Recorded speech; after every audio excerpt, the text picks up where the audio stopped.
আসসালামু আলাইকুম everyone. Doctor বাউল গল্পের ২৯ নাম্বার পার্ট নিয়ে চলে আসলাম।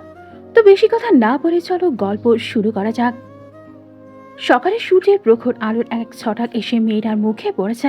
তবুও মেয়েটা স্থির দাঁড়িয়ে, যেন ওই আলো বা তাপ মেয়েটার শরীর স্পর্শ করতে বাধ্য হচ্ছে। এতে মেয়েটার কিছু না হলেও এসব চক্ষুগোচর হতেই নির্ভারের ক্রোধ জন্মালো। একটু ছায়াযুক্ত স্থানে তো দাঁড়াতে পারে মেয়েটা।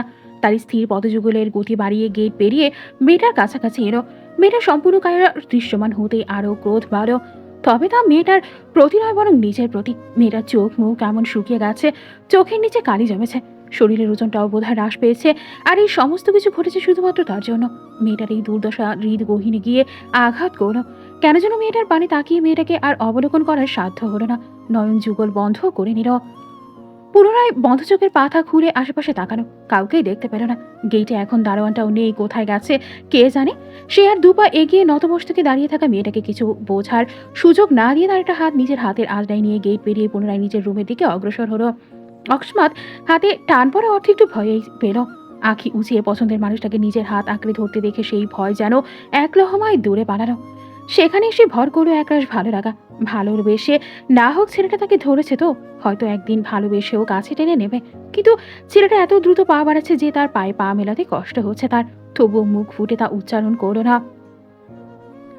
বিল্ডিংয়ের দু একজন মানুষ অবাক নেত্রে তাকিয়ে দেখলো নির্ভারের কাণ্ড। সবার চোখেই বিস্ময়। এই মেসে খুব একটা মেয়ে আসে না, যাও আসে সবাই আপনজনেরা। কিন্তু নির্ভারের জন্য তো আজ পর্যন্ত কাউকে আসতে দেখেনি। সেখানে আজ একটা মেয়েকে দেখে আশ্চর্য হওয়ারই কথা। তবে কেউ নির্ভারকে ডেকে প্রশ্ন করল না। নির্ভার অর্তিকে নিয়ে ৩টি সিঁড়ি পেরিয়ে নিজের রুমে এসে থামল। ভেতরে প্রবেশ করে দরজাটা হালকা ভিড়িয়ে দিয়ে মেয়েটার মুখপানে আবারও নজর দিল। সে তো ভেবেছে এখানে এনে কটা ঝাড়ি মারবে, কিন্তু ওই মায়াবী মুখখান অবলোকন করে রাগ দূরে পালালো। অর্থেও নেত্র তুলে তাকাতেই চোখে চোখে মিলন ঘটল। কেউ কারো থেকে চোখ সরালো না। নির্ভার তখনও অর্থের হাতখানা আঁকড়ে ধরে। বুঝতে পেরেই তা সরিয়ে নিল নিজেকে বা ওই মেয়েকে, আর আশকারা দিল না। নয়ন থেকে নয়ন হটিয়ে স্বরে রাগ মিশিয়ে শুধালো, তুমি আমার ঠিকানা কি করে পেলে? নির্ভারকে নজর সরাতে দেখে অর্থেও নজর সরিয়ে নিজের হাতের পানে তাকালো, যেখানে নির্ভারের হাতের ছোঁয়া মিশে আছে। সে কণ্ঠে উৎফুল্লতা মিশিয়ে জবাব দিল, ভালোবাসা থাকলে এসব খুঁজে পাওয়া যায়, কোনো ব্যাপার না সিনিয়র। আপনি ভালোবাসেন না, তাই তো এইসব বুঝবেন না। শান্ত স্বরের এমন তেরা জবাব পেয়ে নির্ভার কপাল কুঁচকে তাকালো। পুনরায় শুধালো, তা গেটের দারোয়ানকেও বুঝি ভালোবাসা দিয়ে বুঝিয়েছ? অর্থীও এবার মুখ উঁচিয়ে আলতো হাসি উপহার দিয়ে আওড়ালো, হ্যাঁ তো। তাকে মিষ্টি কণ্ঠে বলেছি নির্ভার আমার খুব কাছের একজন, আর তাকে বিশেষ কিছু দেওয়ার আছে, প্লিজ আপনি আমাকে আটকাবেন না। তাই আর কি দারোয়ান চাচাও মেনে নিল। আচ্ছা, তা সেই বিশেষ বস্তু কি দাও দেখি। কথার পিঠে নির্ভারের প্রশ্ন পেতেই অর্থী কাল বিলম্ব না করে নিজের দুটো হাত বাড়িয়ে দিয়ে বলল, আমার থেকে বিশেষ আমার কাছে আর কিছুই নেই যা আপনাকে দিতে পারি। এই আমিটাকে গ্রহণ করে নিন না সিনিয়র। এই পর্যায়ে এসে অর্থের কণ্ঠনালী কেঁপে উঠল, চোখ দুটো ঝাপসা হয়ে আসলো। অনেক কষ্টে তা রোধ করে অর্থী, ইস, এমন আবদার বুঝি ফিরিয়ে দেওয়ার সাধ্য আছে? নির্ভারের বুকে কেউ মনে হয় সুচারু অস্ত্র দিয়ে আঘাত হানল। ইচ্ছে হলো মেয়েটাকে এখনই বক্ষপিঞ্জরে আগলে নিয়ে বলতে, আমি তোমাকে অনেক আগেই গ্রহণ করে নিয়েছি অর্থী। এই সত্যি তুমি আর তোমার পৃথিবী মানুষ না জানলেও আমার হৃদয় জানে। কিন্তু তা না করে মুখে কিঞ্চিত রাগের আভা উঠিয়ে বলে উঠল, ভয় করছে না মেয়ে? একটা ছেলের জন্য তার মেসে চলে এসেছ, যদি খারাপ কিছু ঘটে যায়? যেখানে আপনি আসেন সেখানে ভয় কেন পাবো? আপনার প্রতি আমার বিশ্বাস আছে সিনিয়র। জানি না তো কি নিজে কিছু ভুল করবেন না তো অন্যকে করতে দেবেন। তৎক্ষণাৎ অর্থের এমন ভরসা যোগ্য জবাব পেয়ে নির্ভার এক মুহূর্তের জন্য বাকরুদ্ধ হয়ে গেল। পরক্ষণে ভারী কিশোরে বলল, এত বিশ্বাস ভালো নয় মেয়ে, আর আমি এত ভরসার যোগ্যও নই। একথার কোনো জবাব দিল না অর্থী, কেবল তাকিয়ে থাকলো মানুষটার পানে। নির্ভার একটা শ্বাস ফেলে বলল, নিশ্চয়ই আমাকে দেখতে এসেছিলে এখানে, দেখা শেষ, এখন যাও।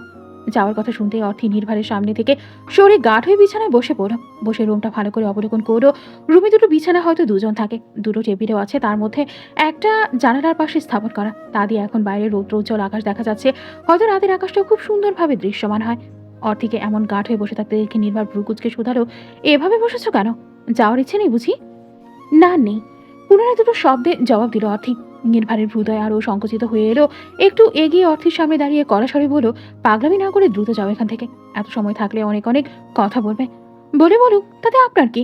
পুনরায় অর্থীর একরোখা জবাব পেয়ে নির্ভার দীর্ঘশ্বাস ফেলে শান্ত স্বরে শুধালো, বলো কি চাও? প্রশ্ন শ্রবণ হতেই অর্থীর ঠোঁটের করে হাসি দেখা ফুটল। ছেলেটা তার কাছ থেকে হার মেনেছে দেখে খুশি হলো। হাসি মুখে বলল, নিজে থেকে রোজ আমাকে ফোন করবেন, রাজি? যার ফোন আসলে ফোন পর্যন্ত ছুঁয়ে দেখে না, সেখানে তাকে নিজে থেকে ফোন করবে? তাহলে তো এই মেয়ে আরও পেয়ে বসবে। কিন্তু রাজি না হয়েও কোনো উপায় পেল না। চোখ অন্যদিকে ঘুরিয়ে থমথমে কণ্ঠে আওড়ালো, ঠিক আছে, তবে 2 মিনিটের জন্য। আমার যখন ইচ্ছে হবে তখনই কল করব। রিসিভ না হলে আর দ্বিতীয়বার কল করতে পারবো না। অর্থে এতটুকুতেই খুশি। সে কত কাঠখড় পুড়িয়ে এখানে আসতে পেরেছে। নির্ভরের ভার্সিটির এক বন্ধুর থেকে অনেক কষ্টে এই ঠিকানাটা জোগাড় করেছে, যাতে এখানে এসে ছেলেটাকে দেখে তার অস্থির মন আর রাত জাগা চোখ দুটোকে শান্ত করতে পারে। সে তাতে সফলও হয়েছে, সাথে নির্ভর কথা বলতে রাজি হয়েছে। এত তার কাছে মেঘ না চাইতেও পানি। অর্থে আর বসে রইল না, বিছানা ছেড়ে উঠে দরজা পেরিয়ে সামনে অগ্রসর হতে হতে বলল, আপাতত এতেই খুশি আমি সিনিয়র। একবার থেকে বারবার কল করার রাস্তাটা না হয়ে পরবর্তীতে আমিই খুঁজে নেব। অর্থের বাক্য শুনে নির্ভর এক পেশে হাসল। সে ঠিকই বলে, মেয়েটা আসলেই পাগল। অর্থেকে যেতে দেখে মুখখানা স্বাভাবিক করে টেবিলের ড্রয়ারে রাখা মানিব্যাগটা পকেটে পুরে অর্থের পিছে পিছে গেল। গেটের কাছাকাছি আসতেই দারোয়ানের সাথে দেখা হলো। নির্ভরকে দেখতে পেয়েই দারোয়ান বলল, নির্ভর আব্বু, মেয়েটা নাকি তোমার আত্মীয় হয়। তোমার জন্য নাকি তার বাড়ি থেকে কিছু পাঠিয়েছে, তা তোমাকে দিয়েছে তো? মেয়েটা যে তাকে আধা সত্য আর আধা মিথ্যা বলেছে তা ঠিক বুঝলো। নিজ মনে বিড়বিড় করে উঠল, আমাকে দিতে এসে নিজেই অনেক কিছু নিয়ে গেল, ধরিবাজ মেয়ে একটা। কিন্তু মাথা নেড়ে দারোয়ানকে হ্যাঁ বোঝালো। হেঁটে অর্থের পাশাপাশি দাঁড়িয়ে ছোট করে জিজ্ঞেস করো, নিশ্চয়ই গাড়ি নিয়ে আসুনি? অর্থি পাশে ঘুরে নির্ভরকে একটু দেখে নিয়ে বলল, না। নির্ভর আর বাক্য ব্যয় করলো না, একটা রিক্সা দিকে থামিয়ে তাতে নিজে আগে উঠে পড়ো। তার সেই দিনের কথা ভালোই মনে আছে, মেয়েটা কিভাবে রিক্সায় চড়ে ভয় পাচ্ছিল। সে একটা হাত অর্থের পানে বাড়িয়ে দিয়ে ইতস্তত কণ্ঠে বলল, আসলে আমিও একটু ভার্সিটি যাব, তাই ভাবলাম তোমার সাথে যাই। তো আমারও কোনো সমস্যা আছে? নির্ভরের কাছে একটু আশ্চর্য হলো অর্থি। নির্ভর তার কাজ সাথে যাবে ভাবেনি এটা সে। তবে খুশিতে মনটা বাকবাকুম হয়ে উঠল এই কাজে। ছেলেটা আবার জিজ্ঞেস করছে তার কোনো সমস্যা আছে কিনা। যার সাথে একটু সময় কাটানোর জন্য তরপাচ্ছে, মেয়েটা তার একটু কাছে আসাতে সমস্যা হওয়ার কথা বুঝি। অর্থি নির্ভরের বাড়ানো হাতের উপর নিজের একটা হাত রেখে রিকশায় চড়ে বসলো।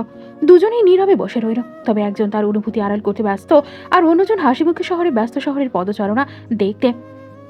তবে সময়টা দুজনের জন্যই যেন এক মিষ্টি মধুর আর শান্তিময় আবহের হয়ে ধরা দিয়েছে। রৌদ্রময় দুপুর গড়িয়ে বিকেলে ঠেকেছে। রোদ্রের তেজ কমতে শুরু করে, একটু শীতলতার ছোঁয়া সাধারণ মানুষের মাঝে ছড়িয়ে দেওয়ার পায়তারা করছে প্রকৃতি। যদিও হাসপাতালের ভেতরে বসে এসব ঠাহর করা সম্ভব নয় নিশাতের জন্য, তবে সে অনুভব করতে সক্ষম হচ্ছে সে রায়ানের কেবিনে বসে আছে, আর রায়ান গিয়েছে তার রোগী দেখতে। এতে নিশাতের ভালোই হয়েছে। মানুষটা কাছে থাকলেই তার কেমন লজ্জা লজ্জা লাগছে। রাতের অমন নির্লজ্জ বুড়ি আর শক্ত হাতে নরম ছোঁয়া যেন তার শরীরে এখনো লেগে আছে। ওই লোক অমন ভয়ঙ্কর কথা বলতে পারে তা বোধহয় কল্পনা করেনি নিশাত। তবে এতক্ষণ একা একা বসে থাকলেও ভালো লাগছে না, তাই কি করবে বুঝতে না পেরে রুম থেকে বেরিয়ে এলো। হেঁটে ওপরতলা থেকে নেমে নিচতলায় শ্বশুর মশাইয়ের রুমের দিকে এগিয়ে গেল। দরজায় বানানো কম্পিউটার নিশাতকে চিনতে পেরে বাধা দিল না। নিশাত এগিয়ে গিয়ে দরজায় নক করে বলল, আসবো আব্বু? আরহান সাহেব নিজের কেবিনে বসে কাজ করছিলেন। বৌমার ডাক কনকোচরে পৌঁছাতে তিনি হাসি মুখে বললেন, আমার আম্মুর ভেতরে আসার জন্য কোনো পারমিশন নেওয়ার প্রয়োজন নেই। সে যখন খুশি এখানে তার আব্বুর কাছে আসতেই পারে। শ্বশুর মশাইয়ের বাক্য শ্রবণ করে হাসতে হাসতে ভেতরে প্রবেশ করলো নিশাত। এগিয়ে এসে একটা চেয়ারে বসে বলল, পেশেন্ট হোক বা বাড়ির লোক, সবার জন্য এক নিয়ম হওয়া উচিত আব্বু। তাই আমি যখন তখন আসলেও নক করেই আসবো। বিনিময়ে আরহান সাহেবও মিষ্টি হাসি উপহার দিল। বৌমার পানে তাকিয়ে পুনরায় বলল, দুপুরে খেয়েছিলাম আম্মু? নিশাত মাথা নেড়ে হ্যাঁ বোঝাতেই তিনি পুনরায় আবেগীয় স্বরে প্রশ্ন জুড়ে দিল, আমার ছেলেটা তোমার ঠিকঠাক খেয়াল রাখছে তোমা? ওর সাথে থাকতে তোমার কোনো অসুবিধা হচ্ছে না তো? বাবার মতো আরেকটা বাবা পেয়ে নিশাত এমনিতেই খুশি। তার উপর থেকে থেকে মানুষটার তার খোঁজ খবর নেওয়াতেও নিশাতের আরো ভালো লাগে।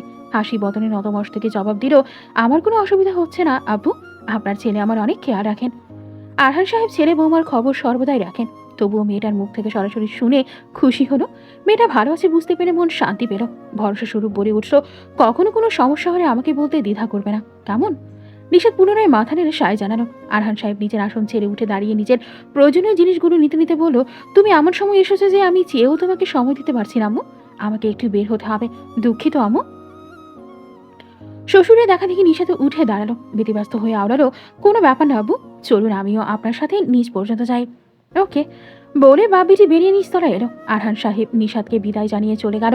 নিশাত ঘুরে ঘুরে একটু আশপাশে দেখলো। তখনই নজরে পড়লো পিয়ার্সকে। সে আজও রিসেপশনের কাছে দাঁড়িয়ে আছে। নিশাত সেদিকে ধীর পায়ে এগিয়ে গেল।